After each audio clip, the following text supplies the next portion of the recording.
Hi, this is Stephanie with the Learning Project. You guys, I'm so excited about this segment of visuals in the classroom. We are going to be diving into multicultural literature. You do not want to miss this. This conversation is jam-packed with tons of topics to help you think about how literature is looked at in your center. I think the biggest one is probably identity, and helping them understand kind of where they are and what to identify themselves with.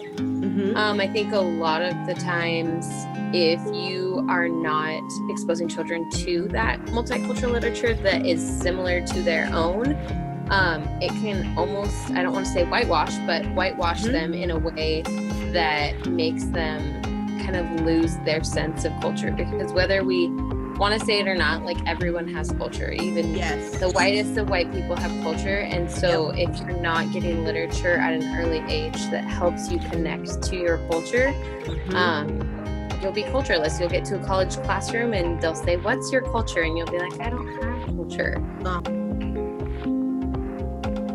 Literature in general.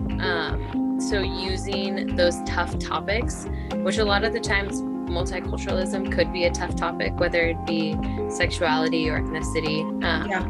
But using those books to help my students kind of cope and understand when it comes to a tough subject. So that could be used in multiculturalism.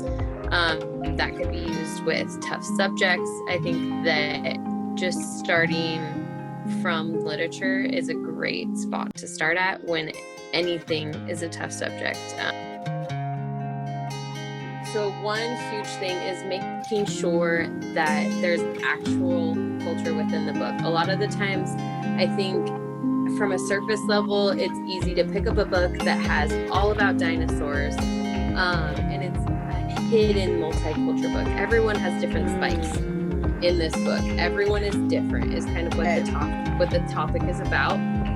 When basically it's saying, like, this is a multicultural book, but they're using animals to do so.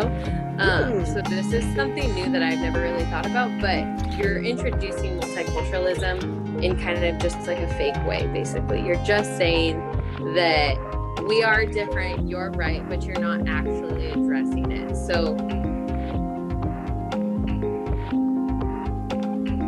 how did you handle this student? Would you handle this student the same way as you handled that student? Kind of breaking down what their process has been in the past, because a lot of the times they're not wrong in the way that they are going to handle the situation. They're just wrong in the way that they're viewing the situation. They may have every correct process in the world to correctly handle the behavior, but the mindset when you're thinking of, is this child having a harder time than this child? How did I deal with this child? So making sure the same processes are being taken.